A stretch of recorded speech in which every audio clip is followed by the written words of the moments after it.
File number 22। জলবায়ু অঞ্চলের পরবর্তী অংশ, পৃষ্ঠা 146, প্রশ্ন 15। তুন্দ্রা জলবায়ুর অবস্থান কোথায়? তুন্দ্রা জলবায়ু প্রধানত উত্তর গোলার্ধে 66.5 ডিগ্রি থেকে প্রায় 75 ডিগ্রি অক্ষাংশের মধ্যে বিরাজ করে। উত্তর গোলার্ধে রাশিয়া, নরওয়ে, সুইডেন, ফিনল্যান্ড ও আইসল্যান্ড এই 5টি দেশের উত্তরাংশে জলবায়ু দেখা যায়। এছাড়া গ্রিনল্যান্ডের পশ্চিম এবং পূর্ব উপকূল অঞ্চল, কানাডার উত্তরাংশ এবং আমেরিকা যুক্তরাষ্ট্রের আলাস্কা প্রদেশ তুন্দ্রা জলবায়ু অঞ্চলে অবস্থিত। দক্ষিণ গোলার্ধের দক্ষিণ আমেরিকা মহাদেশের দক্ষিণ প্রান্ত ফকল্যান্ড দ্বীপপুঞ্জে জলবায়ু দেখা যায়। এছাড়াও অ্যান্টার্কটিকা মহাদেশের উপকূলভাগে তুন্দ্রা জলবায়ুর প্রভাব লক্ষ্য করা যায়। প্রশ্ন 16, মেরুজ্যোতি কাকে বলা? মেরু অঞ্চলে যখন একটানা 6 মাস রাত্রি থাকে, উত্তর মেরুতে 23 সেপ্টেম্বর থেকে 21 মার্চ এবং দক্ষিণ মেরুতে 21 মার্চ থেকে 23 সেপ্টেম্বর, তখন ওখানকার রাতের আকাশে মাঝে মাঝে রামধনুর মতো এক ধরনের হালকা আলোকপ্রভা দেখা যায়। একে মেরুজ্যোতি বা মেরুপ্রভা বলা হয়। বায়ুমণ্ডলে আয়নোস্ফিয়ার স্তরে বিভিন্ন গ্যাসীয় উপাদানের সঙ্গে সূর্য থেকে আগত বিভিন্ন রশ্মি এবং বস্তুকণার সংঘর্ষের ফলে গ্যাসীয় অণু বিভাজিত হয়ে পরমাণুতে পরিণত হওয়ার সময় যে আলো বেরিয়ে আসে তাকে মেরুজ্যোতি বা মেরুপ্রভা বলা হয়। মেরুজ্যোতি সাদা বরফে প্রতিফলিত হয়ে মেরু অঞ্চলে এক মৃদু ক্ষীণ আলোকছটা সৃষ্টি করে। এর ফলে নিশ্ছিদ্র অন্ধকারে মেরু অঞ্চলের অধিবাসীদের হাঁটা চলা বা দৈনন্দিন কাজকর্মে বিশেষ অসুবিধা হয় না। উত্তর মেরুতে মেরুজ্যোতিকে বলা হয় সুমেরুপ্রভা বা অরোরা বোরিয়ালিস এবং দক্ষিণ মেরুতে মেরুজ্যোতির নাম কুমেরুপ্রভা বা অরোরা অস্ট্রালিস। প্রশ্ন 17, ভূমধ্যসাগরের জলবায়ু অঞ্চলের স্বাভাবিক উদ্ভিদ সম্পর্কে আলোচনা করো। সারা বছর ধরে এখানে প্রধানত চিরসবুজ উদ্ভিদ যেমন কর্ক, ওক, জলপাই, ইউক্যালিপটাস, জারা, কারি, বীচ, গ্রিনল্যান্ডের পশ্চিম এবং পূর্ব উপকূল অঞ্চল, কানাডার উত্তরাংশে, আমেরিকা যুক্তরাষ্ট্র, আলাস্কা প্রদেশ তুন্দ্রা জলবায়ু অঞ্চল অবস্থিত। দক্ষিণ গোলার্ধে দক্ষিণ আমেরিকা মহাদেশের দক্ষিণ প্রান্ত ও ফকল্যান্ড দ্বীপপুঞ্জে জলবায়ু দেখা যায়। এছাড়া অ্যান্টার্কটিকা মহাদেশের উপকূলভাগে তুন্দ্রা জলবায়ু প্রভাব লক্ষ্য করা যায়। কর্ক, ওক, জলপাই, ইউক্যালিপটাস, জারা, কারি, বীচ, উইলো প্রভৃতি জন্মায়। পৃথিবীর মধ্যে সর্বাধিক জলপাই গাছ এই জলবায়ু অঞ্চলে জন্মায়। যে সমস্ত জায়গায় শীতকালে তুষারপাত হয়, বিশেষত পাহাড়ি অঞ্চলে, সেখানে কিছু সরলবর্গীয় গাছ যেমন পাইন, ফার, সিডার প্রভৃতি জন্মায়। এছাড়া রোজমেরি, লরেল, ল্যাভেন্ডার প্রভৃতি গুল্ম বা ঝোপজাতীয় গাছও দেখা যায়। এই ধরনের ঝোপঝাড় 1 ক্যালিফোর্নিয়াতে চ্যাপারেল, CHAPARRAL, 2 ইতালিতে ম্যাকিয়া, MACHIA, 3 ফ্রান্সে মাকি, MAQUI এবং 4 চিলিতে ম্যাটারেলি, MATARRELLI নামে পরিচিত। ভূমধ্যসাগরের জলবায়ু অঞ্চলের সীমানা অনেক সময় এখানকার স্বাভাবিক উদ্ভিদ দ্বারা চিহ্নিত করা হয়। তাই জলপাই, বার্চ, ওক প্রভৃতি উদ্ভিদকে অঞ্চল প্রতিফলক বৃক্ষ বলা হয়। জেনে রাখো, দক্ষিণ আমেরিকা ভূমধ্যসাগরের জলবায়ু অঞ্চলে ছোট ছোট ভুলে ঢাকা ঝোপঝাড় জন্মে। একে স্থানীয় ভাষায় ফিনবস বলে, FINBOS। সেরিঙ্গুইরস, SERINGUEIROS হলো অ্যামাজন অববাহিকার একমাত্র আদিবাসী যারা এখনো রবারের আঠা সংগ্রহ করে জীবন ধারণ করে। পৃষ্ঠা 147, প্রশ্ন 18, মৌসুমী জলবায়ুতে শীতকালে স্বল্প বৃষ্টিপাত হয় কেন? উত্তর গোলার্ধে যখন শীতকাল, দক্ষিণ গোলার্ধে তখন গ্রীষ্মকাল, আবার দক্ষিণ গোলার্ধে যখন শীতকাল, উত্তর গোলার্ধে তখন গ্রীষ্মকাল। কিন্তু উভয় গোলার্ধেরই মৌসুমী জলবায়ু অঞ্চলে শীতকালে খুব সামান্য বৃষ্টিপাত হয়, কারণ উত্তর গোলার্ধে শীতকালে শীতল স্থলভাগের উপর উচ্চচাপ গঠিত হয়, তখন দক্ষিণ গোলার্ধে উষ্ণ জলভাগের উপর থাকে নিম্নচাপ। এরূপ অবস্থায় চাপের সমতা বিধানের জন্য উচ্চচাপ অঞ্চল থেকে নিম্নচাপ অঞ্চল অভিমুখে শুষ্ক উত্তর পূর্ব মৌসুমী বায়ু প্রবাহিত হয় এবং শীতল স্থলভাগ থেকে উৎপন্ন হয় এই বায়ু শুষ্ক হয় এবং বৃষ্টিপাত ঘটায় না। তবে কিছু কিছু ক্ষেত্রে এই বায়ু জলভাগের উপর দিয়ে প্রবাহিত হওয়ার সময়ে সামান্য জলীয় বাষ্প সংগ্রহ করে উপকূল সংলগ্ন অঞ্চল যেমন তামিলনাড়ু উপকূল সামান্য বৃষ্টিপাত ঘটে। এই কারণে মৌসুমী জলবায়ু অঞ্চলে শীতকালে স্বল্প বৃষ্টিপাত হয়। জেনে রাখো, জেট স্ট্রিম মতবাদ হলো মৌসুমী বায়ু উৎপত্তি আধুনিকতম মতবাদ। প্রশ্ন 19, পরিবেশের উপর জলবায়ুর প্রভাব সম্পর্কে আলোচনা করো। পৃথিবীর সর্বত্র জলবায়ু একরকম নয়। কোথাও উষ্ণতা বেশি বা কোথাও তীব্র ঠান্ডা, কোথাও বৃষ্টিপাত বেশি আবার কোথাও শুষ্ক মরুভূমি, কোথাও সারা বছরই বৃষ্টিপাত হয়, কোথাও বছরের একটি নির্দিষ্ট সময় গ্রীষ্মকালে বা শীতকালে বৃষ্টিপাত হয়। জলবায়ুর এই সমস্ত তারতম্য অনুসারে পৃথিবীর এক এক জায়গায় এক এক রকম গাছপালা, জীবজন্তু, কৃষি পদ্ধতি, মানুষের পোশাক পরিচ্ছদ, অর্থনৈতিক ক্রিয়াকলাপ, বাড়িঘরের ধরন ইত্যাদি দেখা যায়। যেমন মৌসুমী জলবায়ু অঞ্চলে আর্দ্র গ্রীষ্মকাল, শুষ্ক গ্রীষ্মকালের উপর ভিত্তি করে পর্ণমোচী বৃক্ষে অরণ্যের সৃষ্টি হয়েছে এবং এখানকার অধিবাসীরা কৃষিকাজ ও পশুপালনের উপর ভিত্তি করে জীবন ধারণ করে। অন্যদিকে তুন্দ্রা জলবায়ু অঞ্চলে সারা বছরব্যাপী বিস্তৃত শীত ঋতুর প্রভাবে শৈবাল জাতীয় উদ্ভিদের সৃষ্টি হয়েছে। এখানকার অধিবাসীরা পশু শিকার করে জীবিকা নির্বাহ করে। এক কথায় জলবায়ু প্রত্যক্ষ ও পরোক্ষভাবে পরিবেশগত মানুষের জীবনধারার উপর সবচেয়ে বেশি প্রভাব বিস্তার করে। জেনে রাখো, তুন্দ্রা জলবায়ুতে গ্রীষ্মকালীন উষ্ণতা বাড়লে বরফ গলে গিয়ে জলাভূমি সৃষ্টি হয়। এদের মাস্কেক বলা হয়। প্রশ্ন 20 বিভিন্ন জলবায়ু অঞ্চলে শ্রেণীবিভাগ করো। যখন কোনো বিস্তৃত এলাকায় উত্তাপ ও বৃষ্টিপাত একই রকম হয় তখন ওই নির্দিষ্ট এলাকাটি একটি বৈশিষ্ট্যপূর্ণ স্বতন্ত্র জলবায়ু অঞ্চল হিসেবে গড়ে ওঠে, যেগুলির মধ্যে পৃথিবীর বিভিন্ন তাপমণ্ডলের অন্তর্গত 13টি জলবায়ু অঞ্চল খুবই গুরুত্বপূর্ণ। উষ্ণমণ্ডলে 1 নিরক্ষীয় জলবায়ু, 2 ক্রান্তীয় মৌসুমী জলবায়ু, 3 ক্রান্তীয় তৃণবলয় বা সাভানা জলবায়ু, 4 ক্রান্তীয় উষ্ণ মরু জলবায়ু। উষ্ণ নাতিশীতোষ্ণ মণ্ডলে 5 ভূমধ্যসাগরীয় জলবায়ু, 6 স্টেপ জলবায়ু, 7 চীনদেশীয় জলবায়ু। শীতল নাতিশীতোষ্ণ মণ্ডলে পশ্চিম প্রান্তের সামুদ্রিক জলবায়ু, সাইবেরীয় তৈগা জলবায়ু, পূর্ব উপকূলীয় বা লরেন্সীয় জলবায়ু। হিমমণ্ডল 11 তুন্দ্রা জলবায়ু, 12 মেরু জলবায়ু। পার্বত্য অঞ্চলে ক্রান্তীয় ও নাতিশীতোষ্ণ পার্বত্য জলবায়ু। প্রশ্ন 21 ভূমধ্যসাগর জলবায়ু অঞ্চলে শীতকালে বৃষ্টিপাত হয় কেন?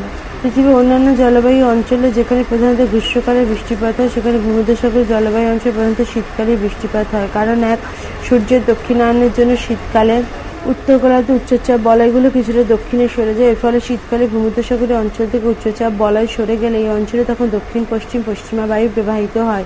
এই বায়ু আটলান্টিক মহাসাগর থেকে ভূমধ্যসাগরীয় জলবায়ু অঞ্চলে পশ্চিমা বায়ু প্রবাহিত হতে থাকে। বায়ু আটলান্টিক মহাসাগর থেকে ভূমধ্যসাগরীয় জলবায়ু অঞ্চলে প্রচুর জলীয় বাষ্প সংগ্রহ করে নিয়ে এসে ভূমধ্যসাগরীয় অঞ্চলে বৃষ্টিপাত ঘটায়, ফলে এই জলবায়ু অঞ্চলে শীতকালে বৃষ্টিপাত হয়। এছাড়া শীতকালে বায়ুচাপ বলয়গুলো স্থান পরিবর্তনের কারণে এই অঞ্চলে উপক্রান্তীয় উচ্চচাপ বলয় অবস্থান করে। মেরু অঞ্চল থেকে আগত শীতল শুষ্ক মেরুবায়ু এবং ক্রান্তীয় অঞ্চল থেকে আগত উষ্ণ আর্দ্র পশ্চিমা বায়ু সংঘর্ষের ফলে যে নাতিশীতোষ্ণ ঘূর্ণিবাতের সৃষ্টি হয়, তার ফলে এই অঞ্চলে শীতকালে বৃষ্টিপাত ঘটতে থাকে। একে সীমান্ত বৃষ্টি বা ফ্রন্টাল রেইন বলা হয়। প্রশ্ন 22 মৌসুমী জলবায়ু অঞ্চলের শিল্পের বিবরণ দাও। মৌসুমী জলবায়ু অঞ্চলটি কৃষি এবং খনিজ সম্পদ উভয়ই সম্পদ। এই অঞ্চলে কৃষিভিত্তিক বিভিন্ন শিল্পের সঙ্গে সঙ্গে ভারী ও খনিজ ভিত্তিক শিল্পেরও বিকাশ ঘটেছে। জলবায়ু অঞ্চলে ক্ষুদ্র কুটির শিল্প ও বৃহদায়তন শিল্পের সুন্দর সমন্বয় ঘটেছে। এই অঞ্চলের প্রধান শিল্পগুলি হচ্ছে ইঞ্জিনিয়ারিং, রাসায়নিক, পেট্রোরাসায়নিক, সিমেন্ট, লৌহ ইস্পাত, জাহাজ নির্মাণ, কাগজ প্রভৃতি। এছাড়া বিভিন্ন কৃষিভিত্তিক শিল্প যেমন চা, পাট, বস্ত্র, চিনি, রাবার প্রভৃতি বিকাশ লাভ করেছে। মৎস্য শিল্পে এই অঞ্চল যথেষ্ট উন্নতি লাভ করেছে। পৃষ্ঠ সংখ্যা 148। প্রশ্ন 23 শীত গ্রীষ্মের স্থলভাগ এবং জলভাগের উষ্ণতা বায়ুচাপের তারতম্যের সঙ্গে মৌসুমী বায়ু উৎপত্তির কি কোনো সম্পর্ক আছে? নিশ্চয়ই সম্পর্ক আছে। গ্রীষ্মকালে উত্তর গোলার্ধে কর্কটক্রান্তি রেখার কাছাকাছি অঞ্চলে সূর্যের আলো লম্বভাবে পড়ে, তাই স্থলভাগ দ্রুত উত্তপ্ত হয় এবং নিম্নচাপ গঠন করে। এই সময় নিরক্ষরেখার দক্ষিণে ভারত মহাসাগরীয় অঞ্চলে শীতকাল ও উচ্চচাপ বিরাজ করে। সেই জন্য উচ্চচাপ অঞ্চল থেকে বায়ু উত্তর গোলার্ধে নিম্নচাপের দিকে ছুটে আসে। আসার সময় ভারত মহাসাগর থেকে জলীয় বাষ্প সংগ্রহ করে ফেরোলের সূত্র অনুযায়ী নিরক্ষরেখা পেরিয়ে দক্ষিণ পশ্চিম মৌসুমী বায়ুরূপে ভারতীয় উপমহাদেশে প্রবেশ করে বর্ষাকালের সূচনা করে। টিকা লেখ। প্রশ্ন 1 সেলভা অরণ্য। পৃথিবীতে নিরক্ষীয় অঞ্চলে সর্বাধিক ঘন বনভূমি দেখা যায়। সারা বছর অধিক বৃষ্টিপাত, অধিক উষ্ণতা এবং প্রচুর আর্দ্রতার জন্য বৃহৎ পত্রযুক্ত চিরসবুজ এই বনভূমির সৃষ্টি হয়েছে। সূর্যের আলো পাওয়ার জন্য উদ্ভিদগুলির মধ্যে প্রতিযোগিতা চলে, ফলে গাছগুলো খুব উঁচু হয় এবং পাতাগুলো অরণ্যকে চাঁদোয়ার মতো ঢেকে থাকে। এই অরণ্যের গাছগুলি স্তরে স্তরে সাজানো থাকে। কোনো কোনো অঞ্চলে প্রতি বর্গ কিলোমিটারে প্রায় 200টি প্রজাতির উদ্ভিদ দেখা যায়। এই অরণ্যে rosewood, iron wood, cocoa, coffee, rubber, Brazilian চন্দন, আবলুস প্রভৃতি গাছ জন্মায়। ব্রাজিলে এই নিরক্ষীয় অবৃষ্টি অরণ্যকে সেলভা অরণ্য বলা হয়। প্রশ্ন 2 পিগমি। কঙ্গো অববাহিকা নিরক্ষীয় জলবায়ু অঞ্চলে পিগমি বা মুক্তি জলবায়ু কঙ্গো অববাহিকার নিরক্ষীয় জলবায়ু অঞ্চলে পিগমি বা মুক্তি জাতি বাস করে। পিগমিরা প্রায় 10,000 বছর আগে থেকে কঙ্গো অঞ্চলে বসবাস করে। এরা খুবই খর্বাকার, এদের উচ্চতা মাত্র 137 সেন্টিমিটারের মতো হয়। এরা বনভূমি থেকে খাদ্য ফলমূল সংগ্রহ করে, গাছের ছাল বস্ত্র হিসেবে ব্যবহার করে। পিগমিদের পায়ের পাতা খুব চওড়া হওয়ায় এরা গাছে চড়তে খুবই পারদর্শী। এরা দলবদ্ধ হয়ে বাস করে, খাবারের সন্ধানে এক জায়গা থেকে অন্য জায়গায় ঘুরে বেড়ায়। প্রশ্ন 3 বান্টু। পিগমিদের মধ্যে বান্টুরা কঙ্গো অববাহিকা বাস করে। বান্টুরা পিগমি অপেক্ষা উন্নত জীবনযাপন করে। এরা স্থানান্তর কৃষিকার্য করে জীবিকা নির্বাহ করে। বনভূমি কোন অংশ পুড়িয়ে ফেলে সেখানে আলু, ভুট্টা, কাসাভা, ওল প্রভৃতি চাষাবাদ করে। অনেক সময় ছাগল, মুরগি পালন করে। এরা গভীর অরণ্যে প্রবেশ না করে অরণ্যের ধারে বসবাস করে। বান্টু প্রজাতির অনেক সময় পিগমিদের শ্রমিক হিসেবে কাজে লাগায়। প্রশ্ন 4 সুমেরু ও কুমেরু প্রভাব। উত্তর এবং দক্ষিণ মেরু অঞ্চলে যখন একটানা 6 মাস রাত থাকে তখন আকাশে মাঝে মাঝে রামধনুর মতো রঙিন বর্ণময় আলোর জ্যোতি দেখা যায়। একে মেরুজ্যোতি বা অরোরা বলা হয়। মেরুজ্যোতির কারণ বায়ুমণ্ডলে বিভিন্ন গ্যাসের সঙ্গে সূর্যরশ্মির বিভিন্ন বস্তুকণা অতি বেগুনি রশ্মির সংঘর্ষের ফলে গ্যাসীয় অণুগুলি ভেঙে যায় এবং পরমাণুতে পরিণত হয়। পরমাণু থেকে আলোর তরঙ্গ বিচ্ছুরিত হয়। উত্তর গোলার্ধে মেরুজ্যোতিকে সুমেরু প্রভা এবং দক্ষিণ গোলার্ধে মেরুজ্যোতি কুমেরু প্রভা নামে পরিচিত। প্রশ্ন 5 পৃষ্ঠা 149 রেড ইন্ডিয়ানরা দক্ষিণ আমেরিকার সেলভা অরণ্যে বসবাস করে। বনভূমি থেকে ফলমূল সংগ্রহ করে রাখা। এছাড়া বনভূমি নানা ধরনের প্রাণী শিকার করে। এরা সুতির হালকা পোশাক ব্যবহার করে। রেড ইন্ডিয়ানরা বনের মধ্যে কিছুটা অংশ পরিষ্কার করে সেখানে দলবদ্ধভাবে বসবাস করে। প্রশ্ন 6, এস্কিমো। পূর্ব সাইবেরিয়া, গ্রিনল্যান্ডের দক্ষিণাংশে সমুদ্র তীরবর্তী অঞ্চল, উত্তর আমেরিকা, আলাস্কা, কানাডিয়ান শিল্ডের কিছু কিছু অংশে এস্কিমো জনগোষ্ঠীর লোক বাস করে। এস্কিমো শব্দের অর্থ কাঁচা মাংস খাদক। এই শব্দটি এস্কিমোদের কাছে যথেষ্ট অপমানজনক বলে তারা নিজেদের ইনুইট বলে। কোনো কোনো অঞ্চলে এস্কিমোরা ইউপিক ও অ্যালিউট নামেও পরিচিত। প্রাকৃতিক পরিবেশের সঙ্গে প্রতিনিয়ত সংগ্রাম করে এরা জীবন ধারণ করে। সংক্ষিপ্ত গ্রীষ্মকাল।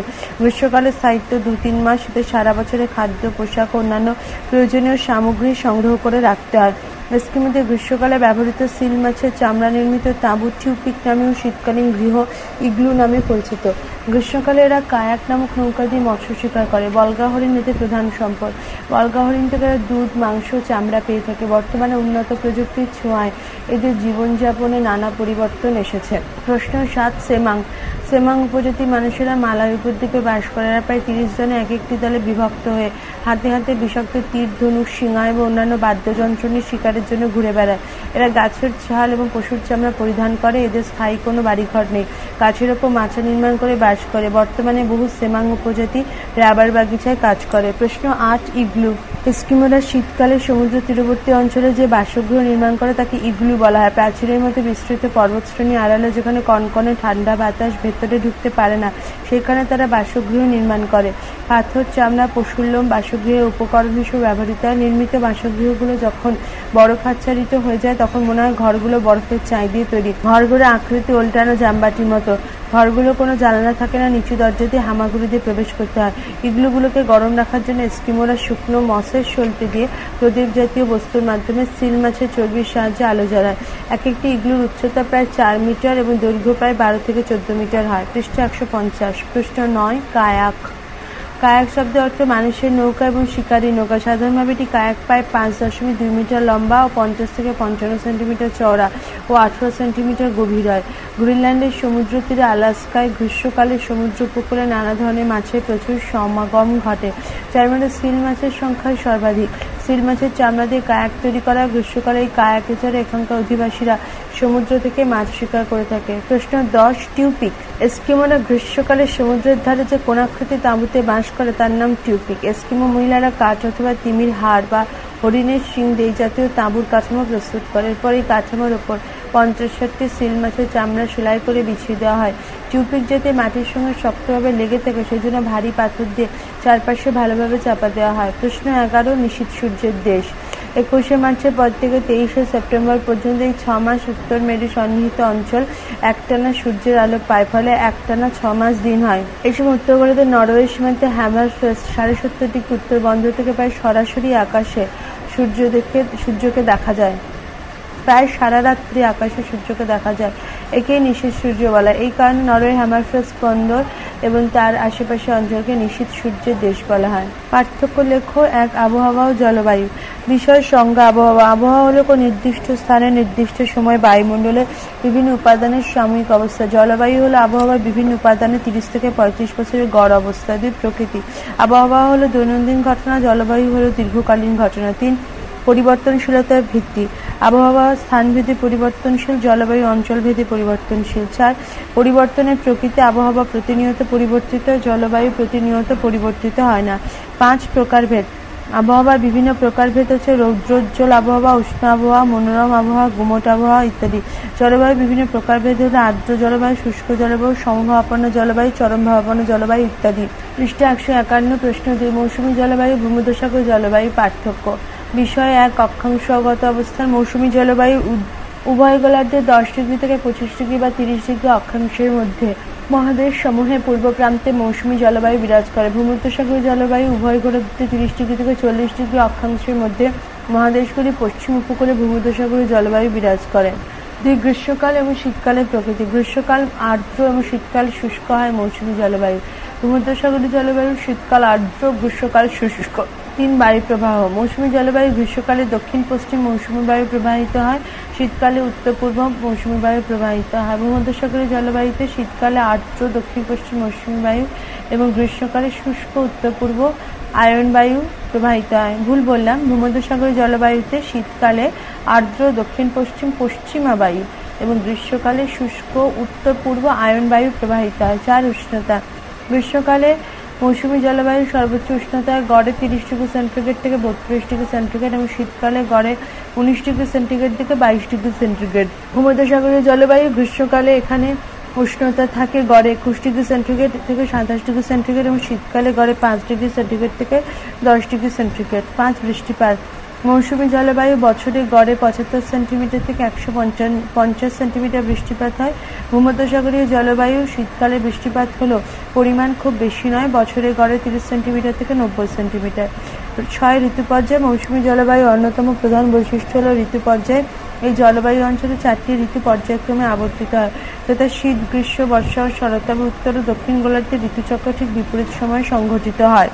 ভূমধ্যসাগরীয় জলবায়ু অঞ্চলে কেবল গ্রীষ্ম ও শীত এই দুটি ঋতু স্পষ্টভাবে পাওয়া যায়। প্রশ্ন 3, নিরক্ষীয় জলবায়ু অঞ্চল ও মৌসুমী জলবায়ু অঞ্চলে পার্থক্য লেখো। নিরক্ষীয় জলবায়ু অঞ্চল অবস্থান। নিরক্ষরেখা উভয় দিকে 5 ডিগ্রি থেকে 10 ডিগ্রি অক্ষাংশের মধ্যে অবস্থিত। মৌসুমী জলবায়ু অঞ্চল নিরক্ষরেখা উভয় দিকে 10 ডিগ্রি থেকে 30 ডিগ্রি অক্ষাংশের মধ্যে অবস্থিত। 2 দেশসমূহ নিরক্ষীয় জলবায়ু অঞ্চল: দক্ষিণ আমেরিকা, ব্রাজিলের আমাজন, আফ্রিকা জাইরের নদী অববাহিকা, কঙ্গো অন্যত্র। মৌসুমী জলবায়ু অঞ্চল: Bharat, Bangladesh, Myanmar, Cambodia, Pakistan, Thailand প্রভৃতি দেশে। 3 উষ্ণতা। সূর্যরশ্মি লম্বভাবে পড়ে বলে সারা বছরই উষ্ণতা বেশি থাকে নিরক্ষীয় জলবায়ু অঞ্চলে। গড় উষ্ণতা 26 ডিগ্রি থেকে 28 ডিগ্রি সেন্টিগ্রেড। মৌসুমী জলবায়ু অঞ্চলে গ্রীষ্মকালীন উষ্ণতা 30 ডিগ্রি সেন্টিগ্রেড থেকে 35 ডিগ্রি সেন্টিগ্রেড এবং শীতকালে 10 ডিগ্রি সেন্টিগ্রেড থেকে 15 ডিগ্রি সেন্টিগ্রেড। 4 আর্দ্রতা। নিরক্ষীয় জলবায়ু অঞ্চলে আর্দ্র ও স্যাঁতসেঁতে জলবায়ু এখানকার বৈশিষ্ট্য। মৌসুমী জলবায়ু অঞ্চলে গ্রীষ্মকালে আর্দ্রতা বেড়ে যায় এবং শীতকালে আর্দ্রতা কমে যায়। 5 বৃষ্টিপাত। নিরক্ষীয় জলবায়ু অঞ্চলে সারা বছরই প্রায় প্রতিদিন সন্ধ্যের দিকে বৃষ্টিপাত হয়। গড় বার্ষিক বৃষ্টিপাত 200 সেন্টিমিটার থেকে 300 সেন্টিমিটার। মৌসুমী জলবায়ু অঞ্চলে কেবলমাত্র বর্ষাকালে বেশি বৃষ্টি হয়। বার্ষিক বৃষ্টিপাতের পরিমাণ 150 সেন্টিমিটার থেকে 200 সেন্টিমিটার। 6 ঋতুভেদ। নিরক্ষীয় জলবায়ু অঞ্চলে ঋতু বৈচিত্র্য নেই, সবসময় উষ্ণ ও আর্দ্র ঋতু দেখা যায়। মৌসুমী জলবায়ু অঞ্চলে 4টি ঋতু স্পষ্টভাবে দেখা যায়। প্রতিটি ঋতু আলাদা আলাদা বৈশিষ্ট্য রয়েছে। মৌসুমী বায়ু এখানকার জলবায়ুকে নিয়ন্ত্রণ করে। অরণ্য। নিরক্ষীয় জলবায়ু অঞ্চল চিরহরিৎ বা ক্রান্তীয় বৃষ্টি অরণ্যের সৃষ্টি হয়েছে। মৌসুমী জলবায়ু অঞ্চল পর্ণমোচী অরণ্যের সৃষ্টি হয়েছে। প্রশ্ন 4, ভূমধ্যসাগরীয় জলবায়ু এবং তুন্দ্রা জলবায়ু পার্থক্য কি? এক অবস্থান উভয় গোলার্ধে 30 ডিগ্রি থেকে 45 ডিগ্রি অক্ষাংশের মধ্যে অবস্থিত। ভূমধ্যসাগরীয় জলবায়ু। তুন্দ্রা জলবায়ু উত্তর গোলার্ধে 66.5 ডিগ্রি থেকে 75 ডিগ্রি অক্ষাংশের মধ্যে অবস্থিত। 2 দেশসমূহ। ইউরোপের ইতালি, পর্তুগাল, স্পেন, গ্রিস প্রভৃতি। এশিয়ার তুরস্ক, লেবানন, সিরিয়া সহ ভূমধ্যসাগর তীরবর্তী 16টি দেশ। এছাড়া পৃথিবীর অন্যান্য স্থানে ভূমধ্যসাগর জলবায়ু দেখা যায়। তুন্দ্রা জলবায়ু আলাস্কা, কানাডার উত্তর দিকে, নরওয়ে, সুইডেন, ফিনল্যান্ড সহ এশিয়ার সাইবেরিয়ায় জলবায়ু দেখা যায়। পৃষ্ঠা 152। বিষয় 3 উষ্ণতা। ভূমধ্যসাগরীয় জলবায়ু গ্রীষ্মকালীন উষ্ণতা 21 ডিগ্রি সেন্টিগ্রেড থেকে 27 ডিগ্রি সেন্টিগ্রেডের মধ্যে, তবে শীতকালে কমে গিয়ে 5 থেকে 10 ডিগ্রির মধ্যে থাকে। তুন্দ্রা জলবায়ু গ্রীষ্মকালীন উষ্ণতা 10 ডিগ্রি সেন্টিগ্রেড এবং শীতকালীন তাপমাত্রা হিমাঙ্কের নিচে নামে। এই সময় তাপমাত্রা হয় -20 থেকে -40 ডিগ্রি সেন্টিগ্রেড। 4 বৃষ্টিপাত। ভূমধ্যসাগর জলবায়ু অঞ্চল বৃষ্টিপাত শীতকালীন হয়, তাই একে শীতকালীন বৃষ্টিপাতের দেশ বলা হয়। অঞ্চলভেদে বার্ষিক বৃষ্টিপাত 35 থেকে 75 সেন্টিমিটার। গ্রীষ্মকালে ঘূর্ণিঝড় থেকে সামান্য বৃষ্টিপাত হয়, তবে 25 থেকে 35 সেন্টিমিটার অধঃক্ষেপণ হয়, যা মূলত তুষারপাত। ঋতুভেদ। ভূমধ্যসাগর জলবায়ুতে গ্রীষ্ম, শীত, বসন্ত ঋতু দৃশ্যমান হয়। তুন্দ্রা জলবায়ুতে প্রধানত 2টি ঋতু, গ্রীষ্ম এবং শীত। গ্রীষ্মকাল স্বল্পস্থায়ী কিন্তু শীতকাল দীর্ঘতর হয়। 6 স্বাভাবিক উদ্ভিদ। ভূমধ্যসাগর জলবায়ু উদ্ভিদ যেমন জলপাই, ওক, কক, রোজউড, রোজমেরি, ল্যাভেন্ডার প্রভৃতি জন্মায়। তুন্দ্রা জলবায়ু মূলত উদ্ভিদহীন। গ্রীষ্মকালে বরফ গলে গেলে শ্যাওলা, বার্চ, জুনিপার, অন্ডার, মস প্রভৃতি ছোট ছোট গাছ জন্মায়।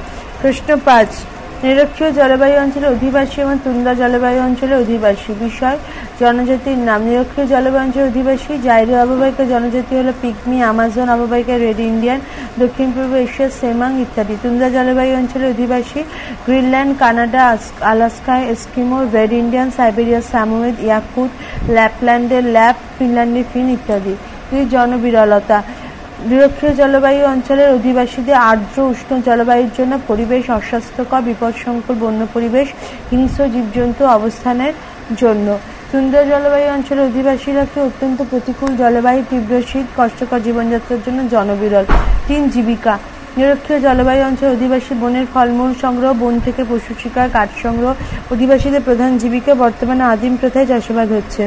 সমুদ্র থেকে সিল ও মাছ শিকার, হরিণ, খরগোশ, ভালুক, মেরু শিয়াল শিকার এদের প্রধান জীবিকা। ৪. বাসস্থান। বর্তমানে এদের স্থায়ী বাসস্থান রয়েছে বনের মধ্যে ছোট ছোট গ্রাম তৈরি করে। নিরক্ষীয় জলবায়ু অঞ্চলের অধিবাসীরা তুন্দ্রা জলবায়ু অঞ্চলের অধিবাসীরা এরা যাযাবর, শীত গ্রীষ্মে এদের বাসস্থানে পরিবর্তন ঘটায়। শীতকালে এরা ইগলু এবং গ্রীষ্মকালে টিউমিক নামক তাদেরতে বাস করে। ৫. জীবিকার পরিবর্তন। নিরক্ষীয় জলবায়ু অঞ্চলের অধিবাসী বর্তমানে স্থায়ী কৃষি, স্থানান্তর কৃষি, বাগিচা কৃষি কাজ করে। কেউ কেউ খনিতে কাজ, রাস্তা নির্মাণ ও শিল্পক্ষেত্রে শ্রমিকের কাজ করে। তুন্দ্রা জলবায়ু অঞ্চলের অধিবাসী বর্তমানে খনিতে কাজ করে, রেলপথ নির্মাণ, কৃষিকাজ, অন্যান্য কাজের সাথে যুক্ত হয়েছে। ব্যাখ্যামূলক উত্তরভিত্তিক প্রশ্ন, প্রশ্নমান ৫। নিচের প্রশ্নগুলো ১১ থেকে ১২টি বাক্যে উত্তর দাও। প্রশ্ন ১. জলবায়ু অঞ্চল কাকে বলে? জলবায়ু অঞ্চলের বৈশিষ্ট্য লেখো। অক্ষাংশগত অবস্থান, জল ও তাপ, জলভাগের অবস্থান, সূর্যরশ্মি, পতন কোণের পার্থক্য, আর্দ্রতা, তাপ, চাপ প্রভৃতির উপর নির্ভর করে পৃথিবীর নানা স্থানে জলবায়ুর পার্থক্য এবং মিল উভয়ই চোখে পড়ে। পৃথিবীর বিভিন্ন অংশে যখন সমধর্মী জলবায়ুর বৈশিষ্ট্য লক্ষ্য করা যায় তখন এই সমধর্মী জলবায়ু বৈশিষ্ট্য লক্ষ্য করা যায় তখন এই সমধর্মী জলবায়ু বৈশিষ্ট্যযুক্ত অঞ্চলগুলোকে জলবায়ু অঞ্চল হিসেবে ব্যাখ্যা দেওয়া হয়। বিখ্যাত আবহাওয়াবিদ ত্রিওয়ার্থা বলেন যে ভূপৃষ্ঠের ওপরের কোনো অঞ্চলের জলবায়ুর গুরুত্বপূর্ণ উপাদানগুলির অবস্থা ও জলবায়ুর সাধারণ বৈশিষ্ট্যগুলি মোটামুটি একরকম হলে তখন তাকে জলবায়ু অঞ্চল বলা হয়, যেমন নিরক্ষীয় জলবায়ু অঞ্চল, মৌসুমী জলবায়ু অঞ্চল, তুন্দ্রা জলবায়ু অঞ্চল প্রভৃতি। জলবায়ু অঞ্চলের বৈশিষ্ট্যকে এক নিয়ন্ত্রণ। জলবায়ু অঞ্চলকে নিয়ন্ত্রণ করে সেখানকার উষ্ণতা, বৃষ্টিপাত, বায়ু প্রবাহ, বায়ুচাপ, মেঘাচ্ছন্নতা প্রভৃতি। বিস্তৃতি। পৃথিবীর প্রতিটি জলবায়ু অঞ্চলে একটি নির্দিষ্ট বিস্তৃতি রয়েছে। ৩. পৃথকীকরণ। দুটি জলবায়ু অঞ্চলকে আলাদাভাবে চিহ্নিত করা যায় না, কারণ দুটি জলবায়ু অঞ্চলের মধ্যে স্পষ্ট কোনো সীমারেখা নাই। পৃষ্ঠা ১৫৩।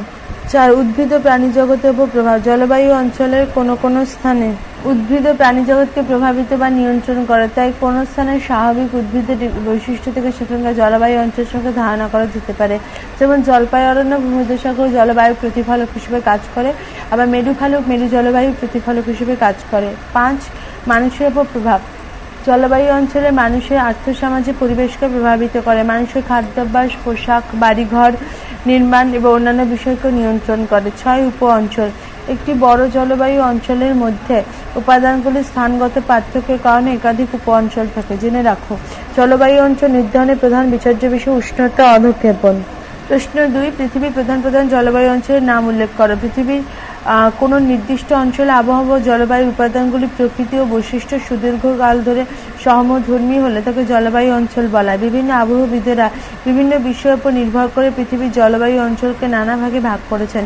বিশিষ্ট আবহাওয়াবিদ কোপেন, থর্নথোয়েট, ত্রিওয়ার্থা, স্ট্রলার প্রমুখ পৃথিবীকে তাদের নিজেদের যুক্তি ও ভাবনা অনুযায়ী বিভিন্ন জলবায়ু অঞ্চলে বিভক্ত করেছেন। এদের সমন্বিত রূপ হিসেবে আমরা পৃথিবীর জলবায়ুকে নিম্নলিখিত জলবায়ু অঞ্চল হিসেবে ভাগ করতে পারি। ১. নিরক্ষীয় জলবায়ু অঞ্চল, ইকুয়েটোরিয়াল ক্লাইমেট উপবিভাগ। ১. উষ্ণ ও আর্দ্র জলবায়ু। ২. ক্রান্তীয় জলবায়ু, ট্রপিক্যাল ক্লাইমেট। ১. ক্রান্তীয় বৃষ্টি অরণ্য জলবায়ু। ২. ক্রান্তীয় মৌসুমী জলবায়ু। ৩. ক্রান্তীয় উষ্ণ মরু জলবায়ু। ৪. সাভানা জলবায়ু। ৩. উষ্ণ নাতিশীতোষ্ণ জলবায়ু, ওয়ার্ম টেম্পারেচার ক্লাইমেট। ১. ভূমধ্যসাগরীয় জলবায়ু। ২. চীন দেশীয় জলবায়ু। ৩. স্টেপ জলবায়ু। ৪. শীতল নাতিশীতোষ্ণ জলবায়ু, কুল টেম্পারেচার ক্লাইমেট। ১. পশ্চিম ইউরোপীয় জলবায়ু। ২. মরক্কীয় জলবায়ু। ৫. শীতল জলবায়ু অঞ্চল, কোল্ড ক্লাইমেট উপবিভাগ। ১. মেরুদেশীয় জলবায়ু, টুন্ড্রা। ২. শীতল মহাদেশীয় জলবায়ু। ৩. পার্বত্য জলবায়ু। ৬. মরু জলবায়ু, ডেজার্ট ক্লাইমেট। ১. উপমরু জলবায়ু। ২. মরু জলবায়ু। জেনে রাখো। প্রায় ২০০০ বছর আগে অ্যারিস্টটল প্রথম পৃথিবীকে বিভিন্ন জলবায়ু অঞ্চলে ভাগ করেন। ১৯০১ সালে ভ্লাদিমির কোপেন পৃথিবীর জলবায়ু শ্রেণীবিভাগ প্রথম প্রকাশ করেন। প্রশ্ন ৩. নিরক্ষীয় জলবায়ু অঞ্চলের বৈশিষ্ট্য লেখো। ১. নিরক্ষরেখা উভয় দিকে থেকে ৫ ডিগ্রি থেকে ১০ ডিগ্রি অক্ষাংশের মধ্যে নিরক্ষীয় জলবায়ু দেখা যায়। এই প্রকার জলবায়ুর প্রধান বৈশিষ্ট্যগুলো হলো: ১. এখানে সূর্যরশ্মি সারা বছর লম্বভাবে কিরণ দেওয়ায় উষ্ণতা বেশি থাকে, ফলে এখানকার বার্ষিক গড় উষ্ণতা প্রায় ২৭ ডিগ্রি সেন্টিগ্রেডের কাছাকাছি থাকে। ২. বার্ষিক উষ্ণতা প্রসার বেশি নয়, গড়ে ২ ডিগ্রি থেকে ৩ ডিগ্রি সেন্টিগ্রেড। সে কারণে গ্রীষ্ম ছাড়া অন্য কোনো ঋতু চোখে পড়ে না। ৩. দিন ও রাতের মধ্যে উষ্ণতা প্রসার বেশি, প্রায় ১৫ ডিগ্রি সেন্টিগ্রেড থেকে ২০ ডিগ্রি সেন্টিগ্রেড পর্যন্ত।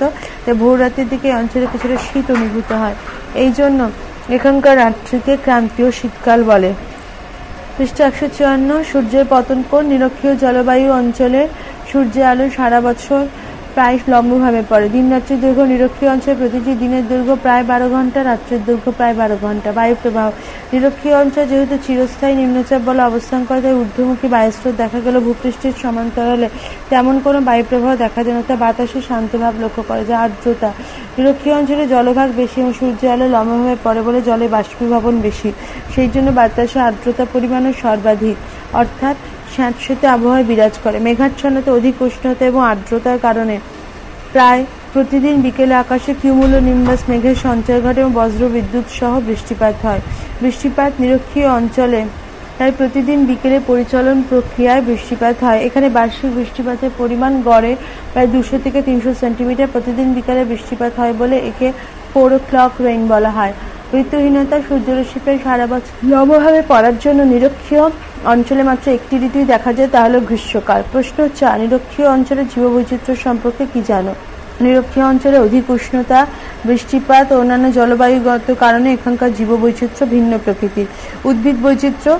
নিরক্ষীয় অঞ্চলে প্রায় সারা বছর বৃষ্টিপাত, অধিক উষ্ণতা, স্যাঁতসেঁতে আবহাওয়া এবং অন্যান্য কারণে উদ্ভিদের সর্বাধিক বৈচিত্র্য সৃষ্টি হয়েছে। এক সেলভা অরণ্য।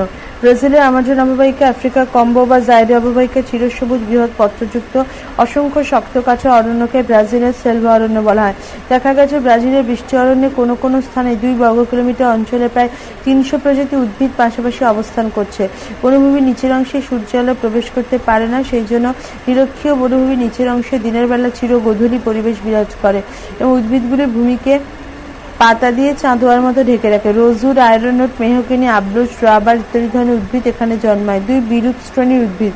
বৃহৎ উদ্ভিদের ওপর নানা ধরনের পরগাছা, লতানো উদ্ভিদ, মস, ফর্ন ইত্যাদি বিরূপ শ্রেণীর গাছ এখানে দেখা যায়। 3 অন্যান্য বৃক্ষ।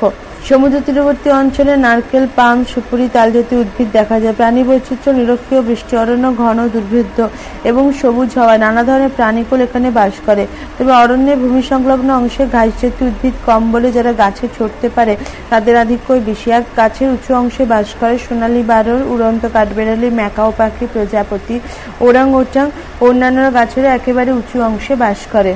2 অরণ্যের মধ্যবর্তী পর্যায়ে বাস করে হচ্ছে গরিলা, হনুমান, বাদুড়, বিভিন্ন কীটপতঙ্গ প্রভৃতি। পৃষ্ঠা 155।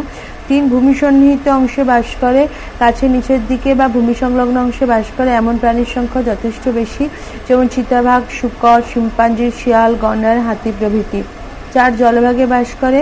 এই জলবায়ুতে অবস্থিত নানা জলাভূমি ও নদীতে বাস করে কুমির, হাঙর, বিষাক্ত সাপ, অ্যানাকোন্ডা প্রভৃতি সরীসৃপ শ্রেণী প্রাণী। এখানে একটি সোনালী বানরের ছবি আছে, গায়ের লোমটা পুরো হলুদ রঙের। তারপর শুকরের ছবি আছে, একটা কুমিরের ছবি আছে, কুমিরের ছবিটা পুরো কালো রঙের দেখতে, গায়ের মধ্যে কাটা কাটা, গায়ের মধ্যে আবার ছোপ ছোপ দাগ। একটা ম্যাকাও পাখি ছবি আছে, যার পালকের রঙগুলো খুব সুন্দর, লাল, হলুদ, নীল, সাদা, সবুজ সব রং আছে। বাদুড়ের ছবি আছে, বাদুড়ের গলার কাছটা হলুদ রঙের। অ্যানাকোন্ডার সাপের ছবি রয়েছে, গরিলার ছবি রয়েছে, তারপর হনুমানের ছবি, উড়ন্ত কাঠবেড়ালির ছবি, গন্ডারের ছবি, চিতাবাঘের ছবি। জলবায়ু অঞ্চলের পরবর্তী অংশ পরবর্তী ফাইলে।